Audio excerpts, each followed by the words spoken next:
Hey, high school hockey fans, welcome back. It's another edition of This Week in Wisconsin Prep Hockey. They have not Woohoo! they have not taken us off the air, and they never will. Uh, I'm Mike Hammett, my panel, Burglar, Bill Jr., Trasher, Del Scanlon, and we got a guest tonight that Trash is going to talk to. Michael, why don't you go ahead and introduce our guest for tonight? all right. Thank you, Mr. Hammett. Tonight our guest is Barry Einbeck. He is the second-year head coach of the Monroe Cheesemakers. Barry, welcome, and thanks for joining us tonight. Well, thank you very much for having me. I think this will be a good experience for us here. Okay. The Monroe Cheesemakers, 11 schools co-opted, I believe, roughly half from Illinois, half from Wisconsin. Our biggest concern was that you have New Glarus as one of your schools. How come you guys aren't named the Spotted Cows? That's a good question. I know that's quite a popular beverage in Wisconsin, and especially southern Wisconsin here, since it's so close to us. So not really sure about that one. Maybe we can get them to sponsor us and get us some jerseys or something like that. Yeah, there you go. All right. In all seriousness, so the Cheesemakers have started out the year 11-1-0. I believe 3-0 in the Badgers South Conference. The season's been looking pretty good so far. Talk a little bit about your first dozen games in general. Yeah, we started off very well. I think a lot of the teams that we've played have been on our schedule a lot. So I mean, we're playing some really good competition with some of the teams out of Milwaukee, with Greendale, and we played Beloit already. We're just trying to compete, and I think, like I told our kids this year and last year, I said if we can come out and compete, work hard in practice, and do some things right on the ice, I said good things will happen, and I think that's happened when we played DeForest, especially when we played Oregon, and then even some of our other games, like when we played Stoughton and La Follette. So I think all the games the kids have kind of haven't looked beyond them. I think they look at the team that we're playing and they just kind of focus on that, and we try to do the right things on the ice. And so far, with the kids' effort and their hard work, they've been rewarded for it. So it's nice to see. Okay, talking about Oregon, you were 0-14 against them in your history.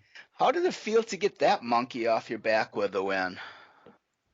That was a big one. Yeah, and Oregon's a very good team. I mean, last year when we played them, I think we lost, one in overtime and then another one by one goal. So last year we were close, but they have a good program over there, and we try to compete with those programs, Oregon's, the Stoutons, the MGs, the McFarlands, the Edgewoods. We got to try to catch up to those guys, and we just want to make sure that we can go out and give them a good game. And I think the kids are hungry because, like you said, we were 0-14 against them, and it's something that they keep striving for every year, is to try to beat that team that they haven't beaten yet. So, and we were blessed with a good win because the kids worked hard, and it was a good win for them. Okay, you got 10 wins in a row right now. What has kind of been the key to your success there? We talk a lot about consistency. I think with the group, that's one of our main goals that we want to do, whether it's practice or in a game. We try to be consistent on what we do and how hard we work.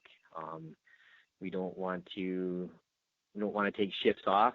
But I said to the kids, we're not going to play a perfect game, but what we got to do is we got to eliminate the giant pitfalls in there. We want to be more consistent. We want to forecheck consistently. We want to back check consistently. We want to play good in all three of our offense, our neutral zone, and our defensive zone. So, and if we can take those and we break them down for them, and we talk about each one and what we want to try to achieve in each one, I think it makes it a little bit easier for the kids to understand. But also, too, I think what it does is it makes them focus a little bit more. So I think our biggest thing is just being consistent. And with that, if we can consistently go out and work hard and compete, the wins will take care of themselves. And you have some players that are showing up on the leaderboard on the front page of our website. Cade Janicki tied for 7th in the state with 32 points. Peyton Stoffaker tied for 10th with 31. Hayden Roth also 10th with 31. He's 3rd in the state, tied for 3rd with 19 goals. I mean, that's some pretty good numbers for a team that's kind of not that well known. Yeah.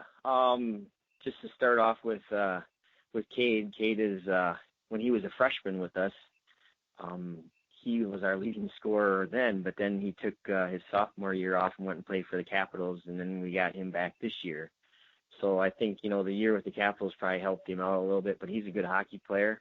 And he's, as you can see, he's done really well for us. He's our first line center, and Hayden Roth is another kid that's got some really good skills, and I think he was a guy that just needed to grow into his body, and he has. He's gotten bigger and stronger, and with him and Cade playing together, I think they've complemented themselves really well. And Peyton Staffaker, he's our leader. He's a kid that's been through a lot. I mean, he's a senior this year. He's been with this program from the start as a freshman. He's been through a lot of the pitfalls, or all the pitfalls, and now he's finally getting some success that I think he rightly deserves. So he's a good leader on our program and for our team. So he kind of sets the tone for us. And we got a lot of younger guys coming up too that I think that'll be good contributors there. I mean, Cooper Dreyfus is doing well with that line. You look at our second line, we haven't had a huge amount of stuff from our second line, but you got a strong kid in Ryan Molitor centering it. He's getting better from day to day. Luke Kuberski's getting better. So, I mean, we've got some kids that are really kind of meshing together, and they work well together. And I think that's part of our success too. It's just how well they can kind of work together when they're on the ice too. So.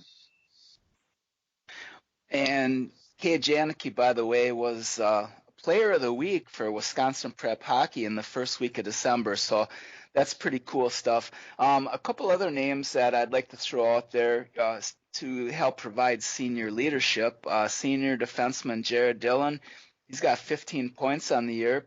Stoffaker, by the way, is a defenseman also. I mean, and for a defenseman to have 31 points, that's pretty impressive. And then we'd also like to give a little mention to senior goalie Heath Bear, who's been having a nice season, and actually the last couple seasons has been playing very well for you. Yes, most definitely. Yeah, Jared Dillon is Peyton's partner, and they, like I said, they kind of feed off of each other. I mean, Jared's not quite as an offensive type minded defenseman as much as Peyton is. Peyton really can jump into play, and he sees things in front of him, and he's just real aggressive. But Jared's a kid that's got a really powerful shot. He knows the game. He does real well, and he's good on that backside to kind of complement Peyton. And then I'm a goalie guy at heart since I played it, and yeah, I can't forget about my senior goalie, Heath Bear. He's quite the backstop. He works hard. I mean, you just look at the guy, and he just competes every time he's on the ice. You never know where he's going to throw a pad or an arm, something to make a save when you think he's out. But yeah, he's done a lot for us. He's another one of those kids like Peyton Staffaker and Jared Dillon that's been through quite a lot from the start here, and I'm glad they're getting some a little bit of reward for their efforts in the last 4 years. Yeah, as Bergler and I are both goalie parents, and Dell, I believe, had a goalie in the family too, so we can definitely relate.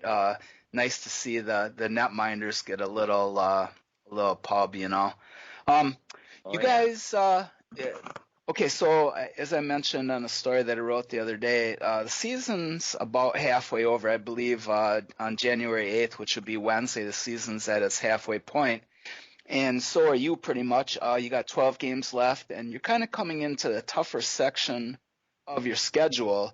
You got 2 conference games each with McFarland and Edgewood, who you had mentioned before are the teams that you like to kind of try to measure up to. Plus, you got a rematch with Sauk Prairie which is the only team to hand you a loss this year. Tell me about a little bit about how you look at the second half of the season turning out. Yep, this is our challenge. We talked to the kids just before Christmas about this, and not saying that our first half was all totally weak or anything bad, but I was happy for what they've done. But I said this is the meat of the schedule, so we built the confidence, and now we've got to come out and then prove it. I said we gotta play the Monona Groves, the McFarlands, and the Edgewoods, the teams that are in Sauk Prairie who are very good, and that's the teams that we really need to start improving on. See if we can get those wins, and I think this is going to be a good month for them. It's going to be a tough one, but that's the way it goes. I'd rather have them this way than to try to just play easy stuff all along. But I mean, these guys are going to be good, and we just hope that we can go out and compete and give them a good game. All right. We're just kind of looking at the sectionals, kind of going down the road a little bit, as we have a tendency to do, and the fans and the players do too. You guys are playing in D1 Sectional 3. Amongst others, I mean, these are probably just the better teams. You got Edgewood, Madison Memorial, Madison West, Middleton, RWD, Sauk Prairie, Sun Prairie, and Verona. Arguably, this is the toughest, probably top to bottom sectional in the state. Certainly not going to be an easy path to state there. No, that's not. That's definitely not an easy group. That's it's a very good group of hockey teams. I mean, they're coached well, and they got good players, and and we're really not. I'm not really thinking about that. We talk to our kids. I mean, it's good to look ahead to see kind of who you're playing and the sectional that we're in and everything like that. But we're still trying to kind of prove something down here and show that some of the we want to give these teams a good run. We want to make sure we compete with them. We want to make sure that we're giving them everything that we've got, and then who knows what's going to happen at the end of the season when we get into the playoffs. Maybe we'll surprise a few more guys along the way, and but yeah, most definitely that section is really full of some really good hockey teams, and like I said, it'll be just another challenge that we have to look up to and then embrace it and then see what we can do. All right. Guys, you got anything for Barry? Any questions or anything? I do. This is Burglar. You talked about your goalie and you being a former goaltender yourself. I'm a old defenseman, and just looking at your stats on the season, and defensemen never get any love. It's all it's either the goalies or the point scorers.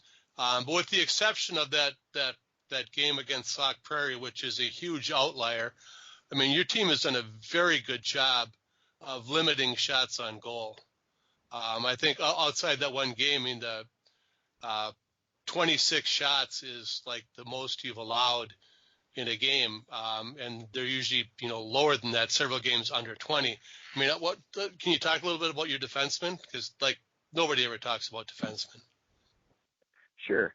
No, I think that's one of our goals in the game. I mean, we talk about how many shots we want per period and kind of look for a total, and we try to have little goals that we can reach. But we also talk about taking pride in our defensive zone, whether that's winning your one-on-one battles or defensive guys blocking shots with maybe your wings are blocking the shots or your D are blocking the shots. And then also too, we talk about moving the puck quickly to try to get the puck out of the zone as quick as we can, so that we can maybe limit the shots that they're taking and that. So, it's not an easy thing to do, to have a player block a shot. I mean, it's not normal for a player to jump in front of a shot, but I mean, it's a big part of I think everybody's hockey team. If you can get guys to buy in and block shots and, try to limit the shots on your goaltender, I think that only helps your chances of winning a game in that. So I'm proud of, all my defensemen with Roman Bauer helping out in the backside. We've got Caden Klipke back there who's a newer defenseman but doing really well, and also, like I said, Jared Dillon, and then Peyton Staffaker do the same thing. And then we've got a couple young guys that are stepping in that are doing some good things with the amount of ice time that they're getting. But no, I think that's a big part of everybody's in the defensive zone. If you can get guys that are willing to block shots or just getting themselves in a good position to put stick on puck and take that passing lane away, I think that helps out tremendously. So that's a big part of our game too. Guys, anything else? Yeah, I got just one thing for him. Barry, my son played for Janesville Youth Hockey. I mean, all the way up. He's a junior in high school, so he's played against a number of these guys. Had more downs than ups against them, but this class of kids you got coming through, they've been successful. They've been successful quite a bit, all the way up. I mean, even when before the broadcast, we talked about the girls that have come out of this area to play that, they played on some teams that went to state and they've had some success up at state. I mean, it's not like this is just something that happens overnight. This is a good group coming through. No, exactly. And that's kind of, kind of the proof, I guess, with some of our youth coaches. A lot of the youth coaches are doing very well with some of these younger guys as they're coming up. So we're happy with the youth coaches and how things are going. And then it's, once you get the kids at the high school level, and you start playing some different teams and some higher level teams, and it just gives them, their talents can kind of see where they're at. And then I think now it just becomes willing to put the work and the effort into each shift to kind of get something out of it. And, I think they do very well. And yeah, I think a lot of these kids have had some success in the youth program coming up. And it's like I said, it's great to see them have that now because, you wonder what happened between youth and their first couple years of, high school hockey and how things have turned from that to this now. So I think the kids have embraced some of the stuff that we're trying to teach them. And, I can't say enough about my assistant coaches too, Tom Staffaker and Kerry Bush. I mean, without those two guys, I mean, they help out tremendously with some of the stuff that we're trying to work with the kids. And they're willing enough to come into the rink and have an open mind. And as long as they put the effort in and do the things that we've been talking about, their efforts have been rewarded, like I said before. And it helps to have some good kids like I have. And I have some really good kids that want to just come out and compete and have some fun. And they've done that. And so far we've been rewarded with 11-1 record, and we hope that can keep going.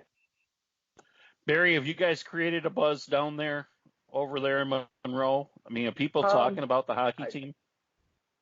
I think we're getting there.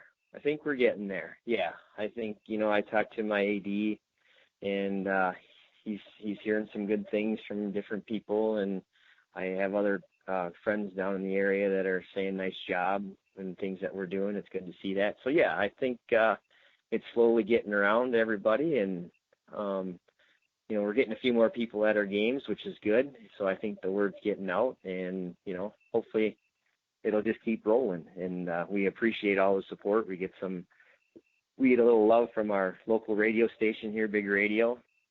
We have some of our games on the radio, and they do a nice job of giving us a little bit of plug and putting us on the radio so people can hear us. And so I think we're getting there, and it's nice to see, because there is a pretty good hockey community down here.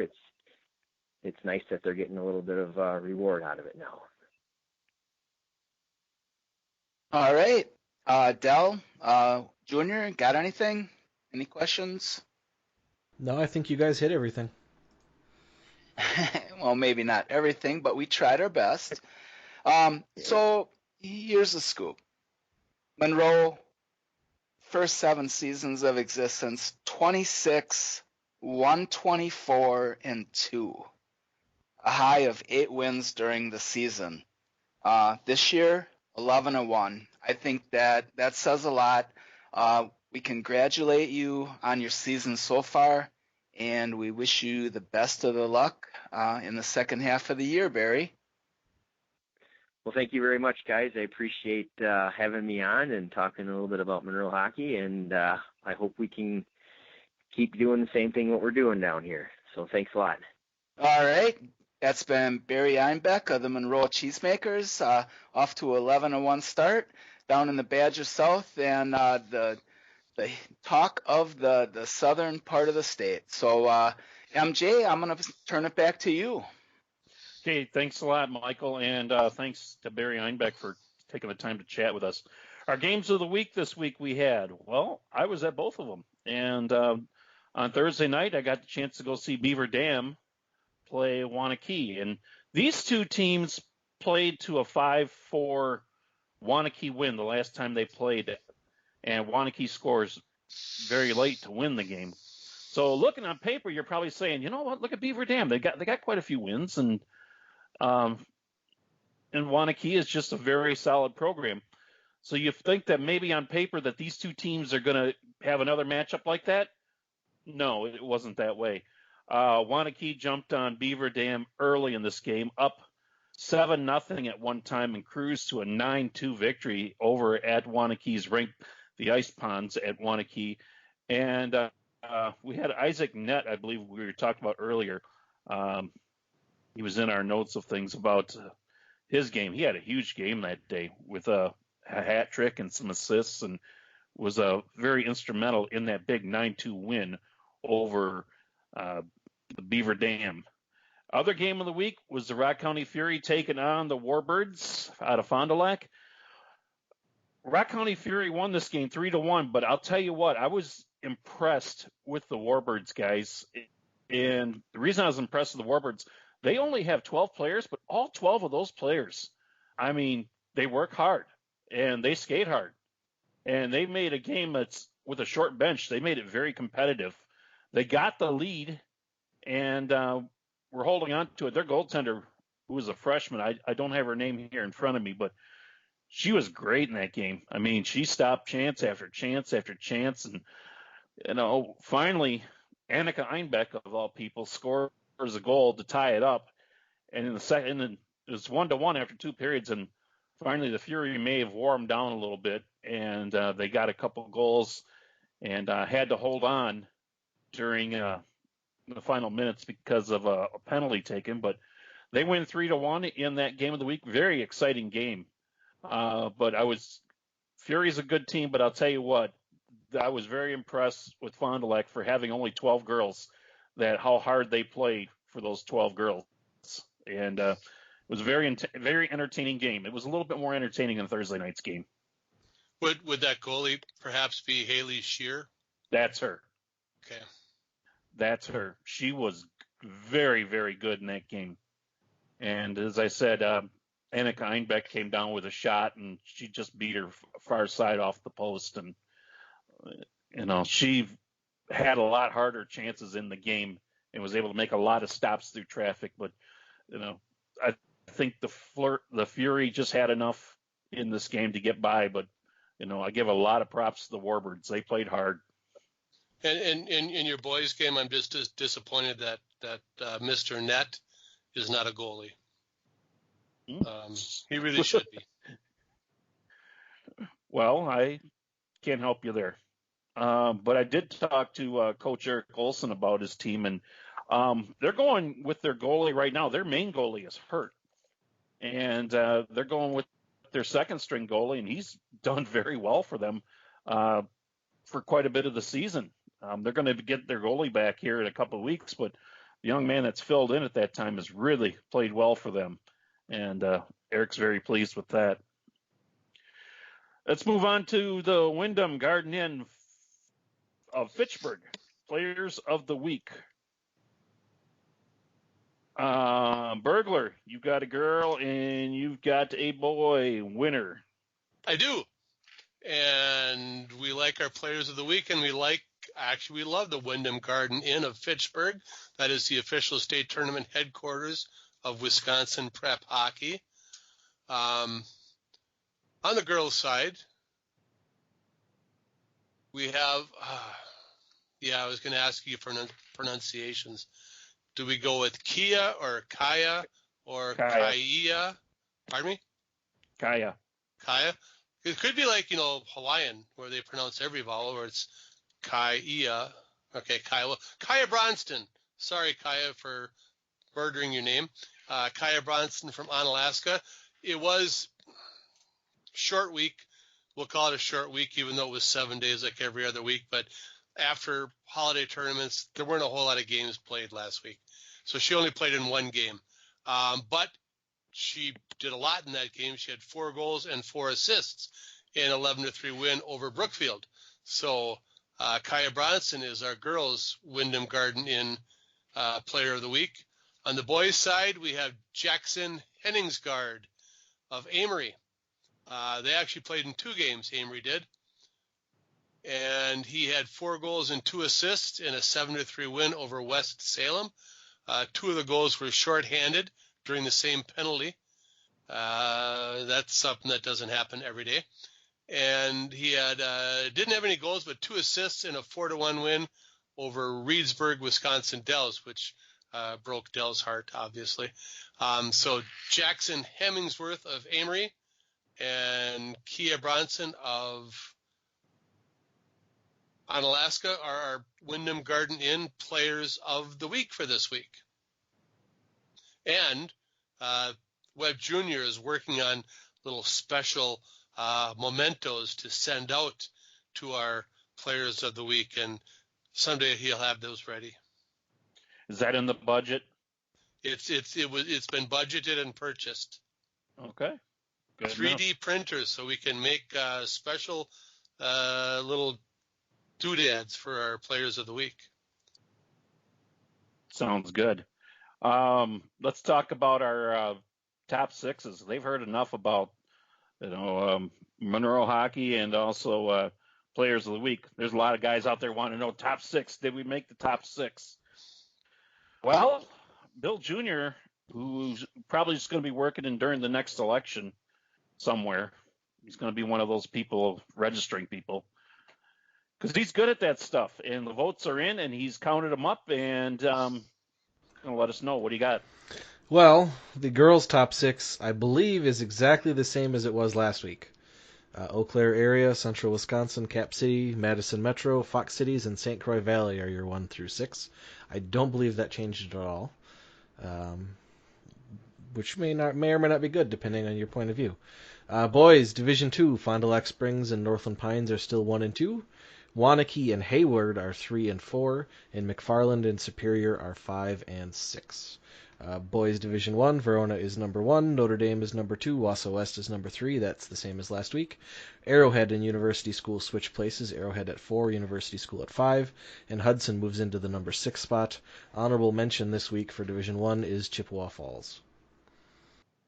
I don't think it's a real surprise that there wasn't a whole lot of movement because, like we said earlier, there weren't a whole lot of games this week. So not a whole lot of games, so not a whole lot of chances for upsets. So your top 6s remain pretty close to what they were last time. Okay. Upcoming games of the week. Our boys' game of the week is going to be Spash, traveling up to the Dome to take on Northland Pines on Saturday. And girls' game on Thursday night, the ECA Stars and the Central Wisconsin Storm are going to get together and play. And we hope that game is at Greenheck because that's where Bill and I will be going. If the game's not at Greenheck, we probably won't have a recap of it. Well, and we know that the Spash Pines game is going to be at the Dome, and Webb Jr. and I are actually going to double team on that one. So we'll be up there. Looking forward to see the changes that have been made in the rink. I had heard that there was quite a bit. We'll see what we got. But Spash and Pines is kind of a classic throughout the years. They've always been good competitors, and hopefully it'll be the same on Saturday. Well, we've hit our final thought segment, and I'm going to go ahead and throw one out there that, we've talked about this a couple of times, but I found out some interesting information. We talked about referees, and, they've got a hard job. And at the youth hockey level, they are really starting to run thin with referees. I can tell you here in this area they are. When kids just don't want to do it anymore. They don't want to go through the hassle, and the coach is barking at them. And now they're getting kids down here. They're getting them to travel. If you're a kid from my association, all of a sudden you're going to do games in Stoughton. You're going to do games in Beloit. You're going to do games for other associations because there's not enough officials. And I think that part of this is because they just don't want to deal with, coaches and parents barking at them. I guess what I'm trying to say is if we want to keep playing and we want to keep kids learning how to officiate and move on and do it at higher levels, give them a break. These are kids. They are going to make mistakes, and yelling at them isn't really going to fix a whole lot, isn't going to make things any better. So just kind of go easy on the kids. I mean, the numbers are dwindling, and it is becoming a problem. And it's not just a problem at the youth level, it's a problem at the high school level. When I was at the showdown in Titletown, the second game where we were situated, it was down in the corner. And so there was like a group of officials, guys that were doing the next game, and other, they're congregating behind us, and they were talking about how much,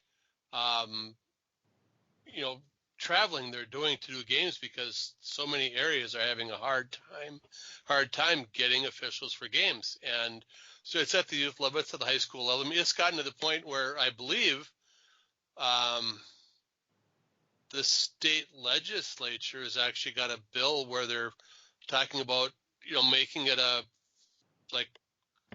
criminal offense, I don't know what the exact wording of the bill is, but to harass, not harass, but to threaten officials like during games, and it's gotten that bad. And MJ, you mentioned getting hollered at by the coaches, and it's the parents.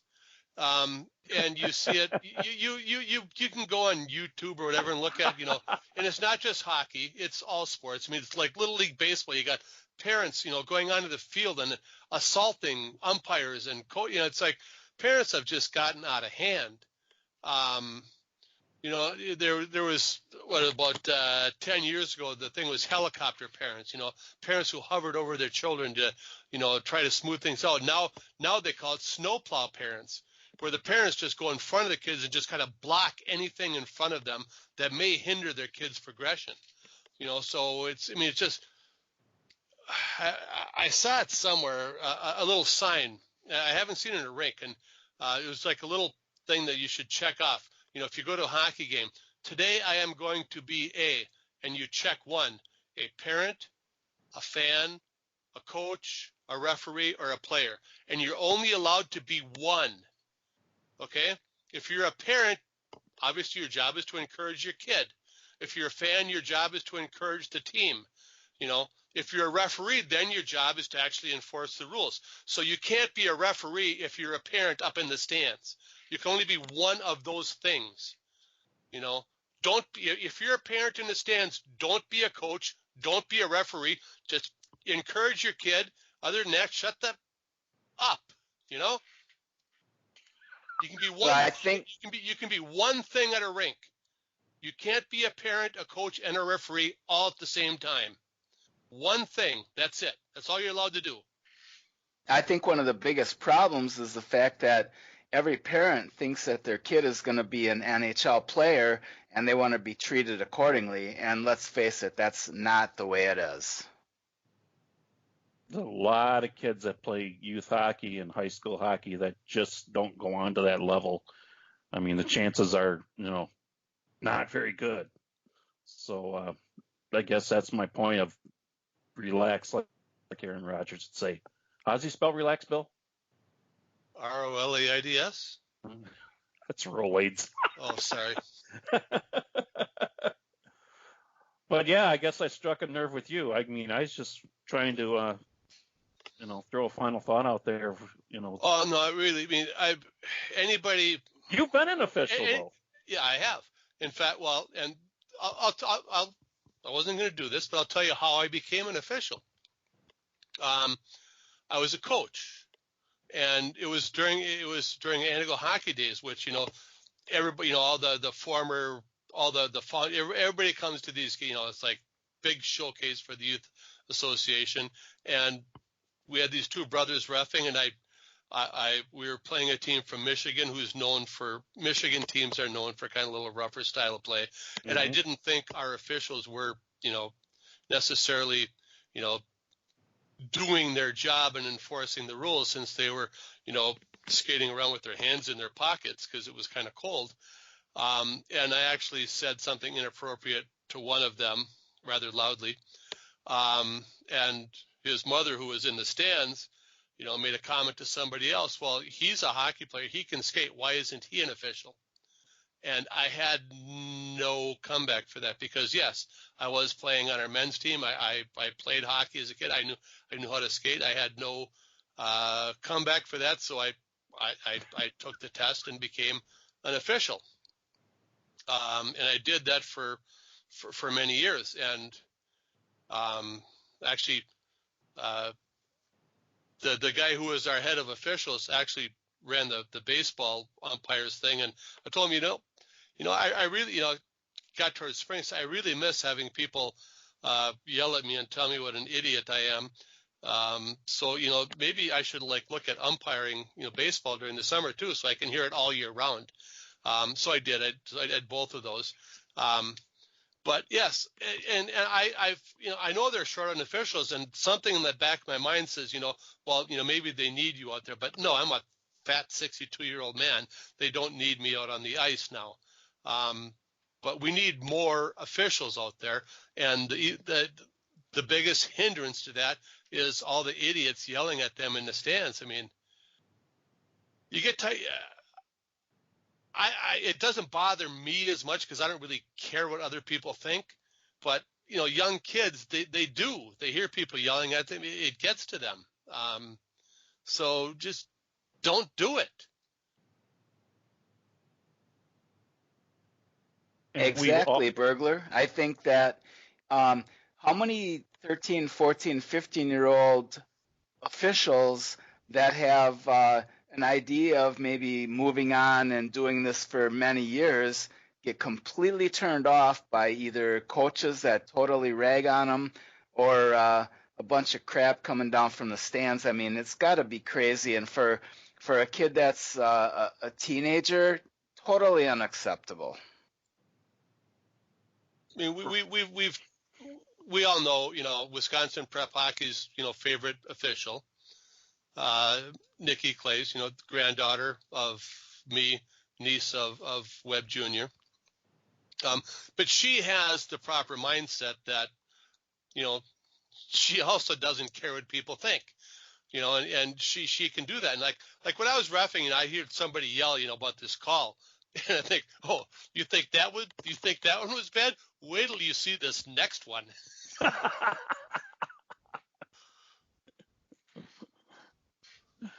You always get that one parent who's just got to walk away disgusted, though. But yeah, that was my final thought for tonight, guys. And it's nice that I hit a nerve with Bill because he's really taken off with it, and I'm okay with that. So guys, I did it for a number of years, and I've just, I can't keep up with the pace of those guys today. And let's say you don't need guys like me. You need younger people out there doing it, and the only way to get them to do that is to just quit yelling at them. Okay. Anybody else got anything you want to spew while we got an open mic? No? I Okay. haven't paid attention to any of this week's podcast. I've been working on Boy, something else. I have no idea what any of you said about anything. your dad said that, well, I'm sure you'll two will talk about it some other time, but that's my final thought for tonight. I guess for the show, and nobody else has anything. What's so funny, Trasher? It's not funny. You are absolutely correct. I mean, we've seen the referee thing forever. Our kids have played, and I had kids that played for 23 years in either youth or high school, and I know the people in the stands that bitch at the refs and the coaches that completely get in their faces, and it's no wonder that people don't want to officiate anymore. And it's a shame because you got to have those people to kind of keep the game straightened out. And if you get sick of it, you're just going to say screw it and leave. So I hope that the fans and the coaches kind of chill a little bit and understand what these refs are going through, and just let them call their games and don't get totally worked up over it. That's about it, MJ. All right. One more point. I mean, not about officiating in general. For a kid, like an ago, you could start refereeing as a peewee. You can only obviously only referee younger groups, but as a player, being an official is a great learning tool because you get to go out on the ice and look at the game from a totally different perspective. You're obviously you're watching for penalties and offsides and that kind of stuff, but also, I mean, you're watching how the other team interacts and how the other team moves the puck. You can learn so much about a game from officiating. So it's a great tool for young kids, to learn the game of hockey by officiating and watching go out there and do that. It's great for them, but parents wreck it.